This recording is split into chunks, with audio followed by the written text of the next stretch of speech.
Hi everybody, this is Tina with Rehatch Designs. Hope you're doing well. This is going to be part 2 of our little uh, Tim Holtz journal. And what we're going to do today is we're going to add some more things to it.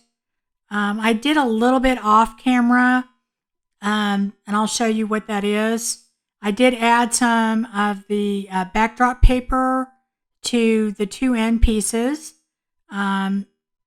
And I put one there, and then I put one on the other side, and that's on the inside part because I kind of thought it would look good to repeat the design on each end.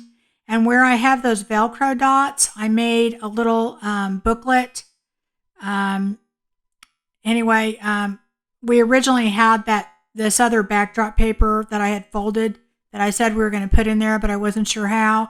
So basically what I did is I just went ahead and put the Velcro dots on the back so that you could take it in and out. And I went ahead and used my prong fastener, rusted prong fastener, to make like a little booklet that goes in there. And then I put a little tie on the back, and I put a little bit of the backdrop paper to cover the tie. And you just wrap it around and put it in. So that way you can take it in and out, and it gives you paper and you can replace it. So I did that structurally to it. And now what I want to do today is I want to add another little kind of like journal area to this other side. And I found some things looking through all my Tim Holtz stuff that I think I want to use. I have some scrap paper. And then I have this piece that I think it was in the Tim Holtz backdrop of his normal stuff, not in his Halloween stuff. And so anyway, it says something about chemistry laboratory, and I thought I'm going to put that on there. I'll decorate it a little bit more, but it's just exactly the size I need. And it's kind of a lightweight chipboard. And I'm going to go ahead and take some of the Tim Holtz Halloween wallpaper, and I'm going to put that on the back of it because it's not two-sided. It's white on the back, and I don't like that for the inside. So I'm just going to add that to the back. And I'm just gluing it on there, and then I'm going to cut around it just to get it the right size.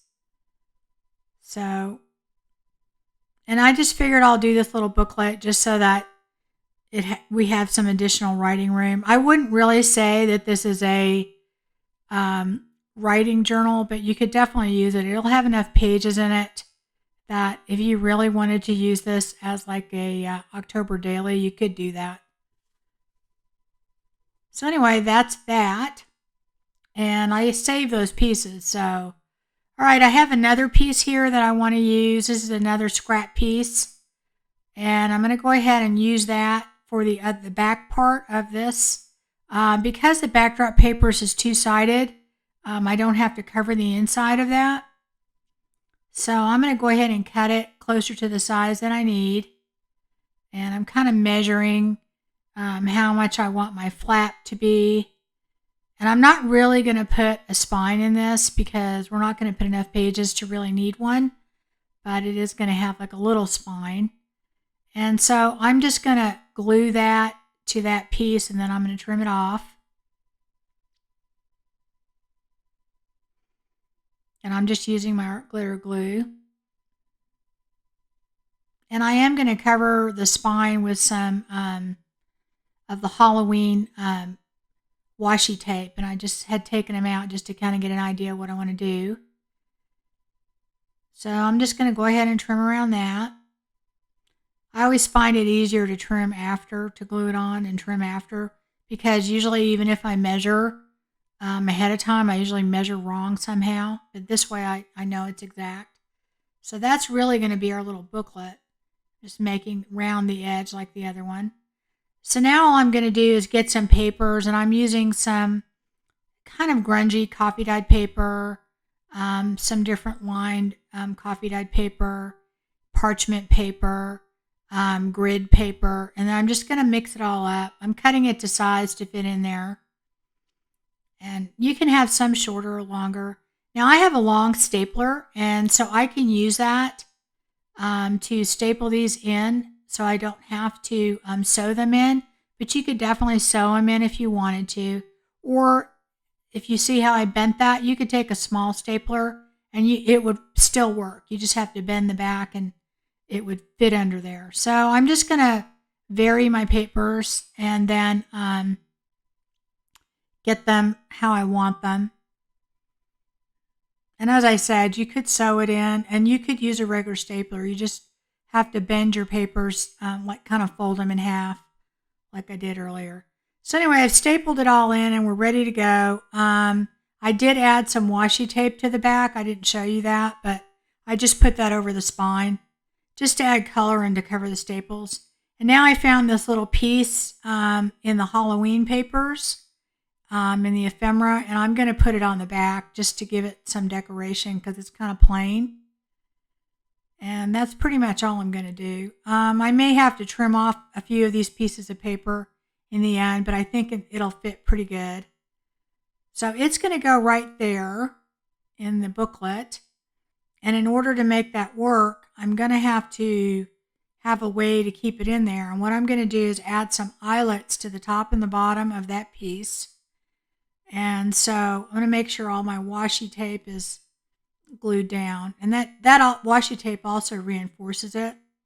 So, and that's what the eyelets do. If you just put a hole through there, eventually they'll wear and you'll have problems with it. So I'm just going to put a small eyelet at the top and the bottom of that little area. And I just use the kind of a medium size 2mm elastic cord. And so I'm just going to go ahead and punch a hole on the top and the bottom and put my eyelets in. And I'm just using my crocodile for that.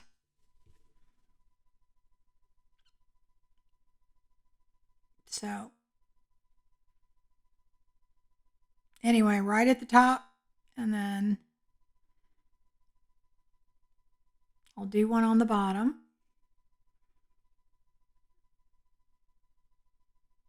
And you can't do it, I'm showing you can't do it in the middle because if you do, then you won't be able to fold. You have to do it on one side or the other, which is fine. It'll work just fine that way. But you do it right next to the fold line, but not on the fold line, because then you will not be able to fold it if you do it that way. Okay, and then I take my elastic. Usually when I do my elastic, I make it about 3 times the length. And the reason I do that is I want to have enough room to tie it comfortably. And you want it in there tight, but you don't want it too tight. So you find the middle page and you go ahead and you tie it. So you want it snug, but you don't want it overly tight where it's ripping your papers or ripping the folder. So once you get it in there the way you want it, and I think that's pretty good, I'm going to go ahead and cut that off. And then I don't cut it all the way, but then I put a tiny bit of glue in the knot, and that keeps it from slipping. So that's it right there. Now you could have just left the papers in there loose with the elastic and not stapled it if you want to. I just did it just to kind of keep them all together. Now I'm showing you, I'm going to be using this embossing folder, and I went ahead and I did those. And this is pretty heavy black paper, so when I did put it in the embossing folder, I did wet it a little bit first. If you don't do that, what happens is it will crack. So I'm showing you the front and the back, and we're going to put that on there. But first we're going to go ahead and do a little bit to these embossed pieces. So I got out some white gesso and my little Tim Holtz brayer. You can use any brayer. You could use a paintbrush if you want to. But the reason I'm using a brayer is the brayer is just going to go right over the top.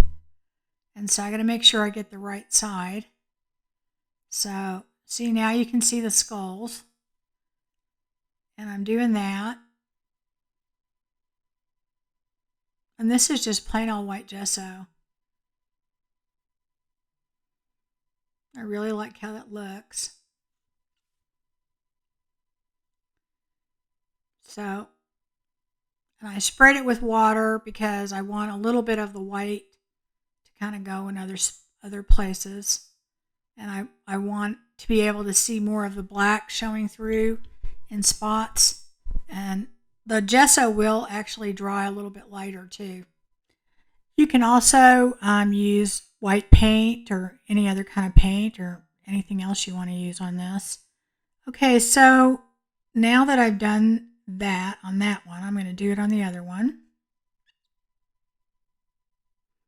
Again, make sure that I've got the right side. I added a little water to my gesso because it's been out. It's probably a little bit thick.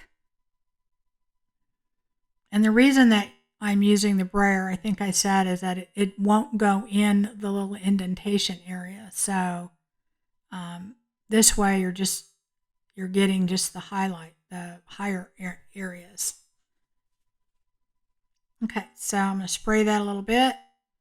And I think that one's done too. Okay, now that they're both done, what I'm going to do is I'm going to go ahead and measure to get them on the front and the back. And all I'm going to do is just kind of position them on the embossed pieces. And I have a white pencil that I'm going to use and just kind of trace around where I need it. Now, if you notice, it doesn't go all the way to the top, and that's because the embossed piece is a little bit smaller, but that's okay because I'm going to cover it up later. It's pretty easy to do that, and it's not going to really matter because you're not going to see it when it's done, but I do need it to fit to the other front and back as much as possible. And so I'm going to do the exact same thing to the other piece. That would be the back. Kind of position it where I want it.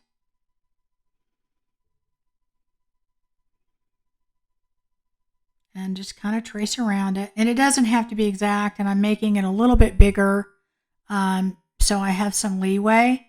And I'm going to go ahead and cut that out with my trimmer because I can't cut a straight line. So this way it'll be fairly straight. And I know it's going to be bigger than I need it, and I'd rather do that than have it too small. So I'm going to do that. And do it on both of them. And I'm going to just trim the top myself by hand, because I can probably make it that far with a straight line, but anything over like 2 inches, I don't seem to ever be able to cut it straight. So anyway, that's what I'm going to do there. And I'm going to glue it down knowing that it's a little big, and I plan on trimming it after I glue it down. That's pretty much how I do things. I just rather trim it after I glue it down rather than measure, simply because I don't ever seem to measure 100% right. And this way, if I glue it down, then I know, what I need to trim. So I just do it that way. And I'm going to put a lot of glue on this because the embossed areas, you're going to have raised areas, so it's not that much surface area going to be touching the actual paper. So, and you want to try and get that glued down as much as possible. You can always go back and glue it down later a little bit more, and I do, but it's just the idea that you don't have that much area touching the other paper. So, and I'm probably not going to sew around this. I did sew around the inside part for looks, mainly because when you see what we do later, you won't be able to see the sewing, and the glue will hold it just fine. Okay, so I'm going to do it on the back, do exactly the same thing.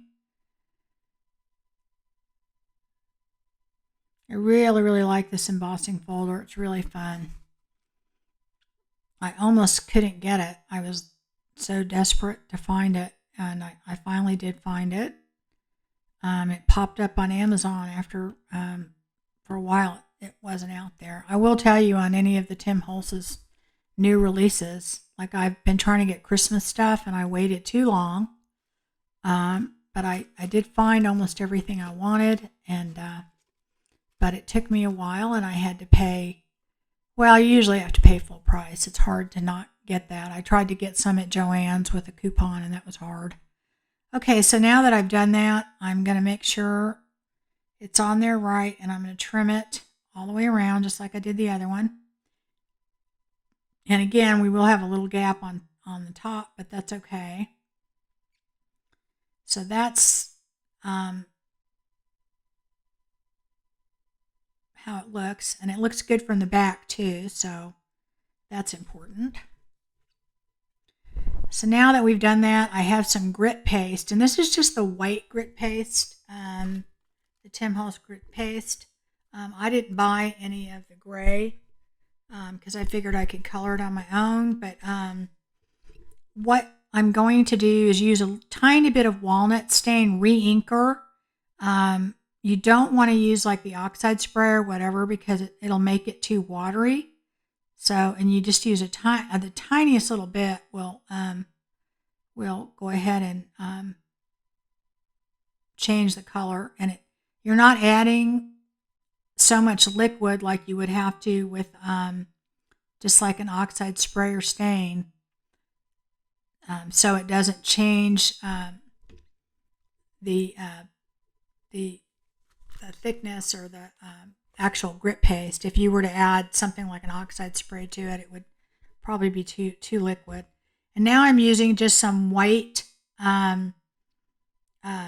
bandage tape that I use. I use this all the time, not the cloth kind. This is just the paper. And I'm using it to kind of protect the areas that I don't want the grit paste to go on, which is basically the area that is not this front tag. And it looks like I need to put more glue up on top there, which that's okay.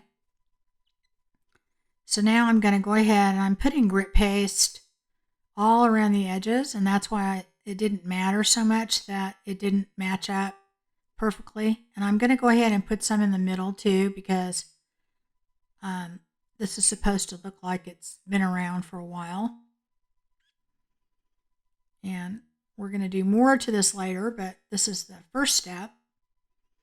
And so I'm just kind of randomly putting around the edges, and then I'm putting a little bit here and there in the middle. And if you haven't ever used grit paste, it has like a sandy texture to it. I like it. I like to use it on different things, but it's really great for something if you want to make something grungy because it gives it that kind of texture. So I'm going to do this to the back now.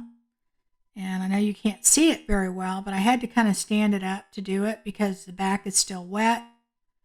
And I'm going to go ahead and do that. I kind of have to do it semi holding it in my hand because I don't want to put it on the back. And then again, I'm kind of gluing the top there. So make sure it's all kind of glued down. But I'm just trying to use the rest of the grit paste that I have before. I mean, I could stop and dry the back, but then the other grit paste that I have left over that I think I have enough would be dry. So that's kind of why I didn't do that. So anyway, I'm going to go ahead and do the same thing and go all the way around, putting more on the top because that's where we had the gap, but also I think it'll look good that way too, stylistically. And again, I'm putting a little bit here and there all over. And that is going to make it look a little bit grungy, but we're going to do more to it. So you'll see that in a minute.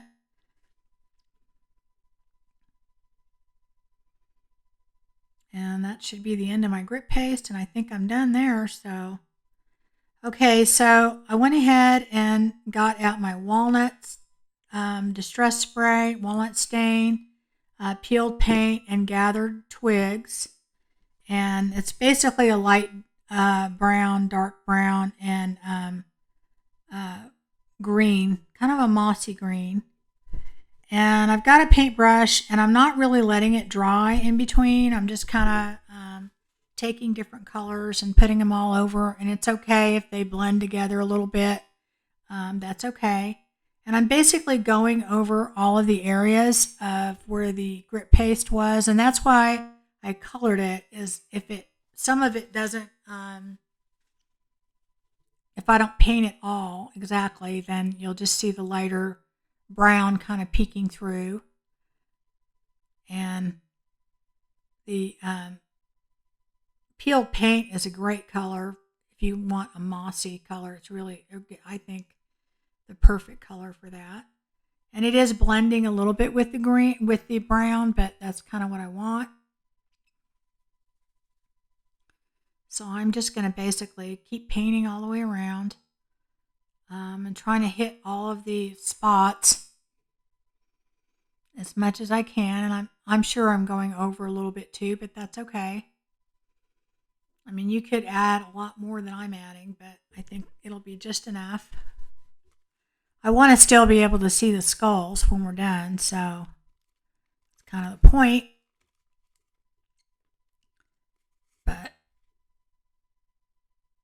And I'm going to add more to this when I'm done with it, but you get it. So I'm going to go ahead and dry this a little bit. And I'm kind of adding some as I dry, just to see when it dries, it always looks a little different. Okay, now I'm doing the other side. I'm doing just basically the same thing, and I'm just going around adding different colors, and then I'm going to add another color, and I'm going to blend it. And this is the fun part. Enjoy it. You can't really mess this up. I mean, you just keep adding it, and you could also, if you don't like how it looks, add some more when you're done. Let it dry. The colors wouldn't blend as much if you dried them in between, but I kind of want them blended a little bit, so that's kind of what I'm going for. Anyway, so I'm going to just keep going until I'm all done and kind of getting my grunge on here. And again, I mean, you could actually add some of this in spots that don't have the grit paste, but I think this will be enough. And I may come in later and do that, but like I said, I don't want to put so much that you can't see the skulls at all when I'm done. So I want you still to be able to see them. I just want them to blend a little bit and look grungy. Okay, so now I'm going to take my gathered twigs, and I did it on the other one also, is just spray a little bit on there, and that's just to kind of blend it a little bit so it's not this stark black and white. And now I'm going to take a little bit of my mummy cloth, and I'm spraying my leftover colors that are left on my mat, and I wet my mummy cloth because I'm going to go ahead and dip it in there, wiping my hands off on it, and I know it's just going to make like a grungy brown color, and that's good. That's exactly what I want. So that's it. And I'm going to go ahead and dry that a little bit. And there's the end. I added a little Tim Holtz lock and key, and that's it, guys.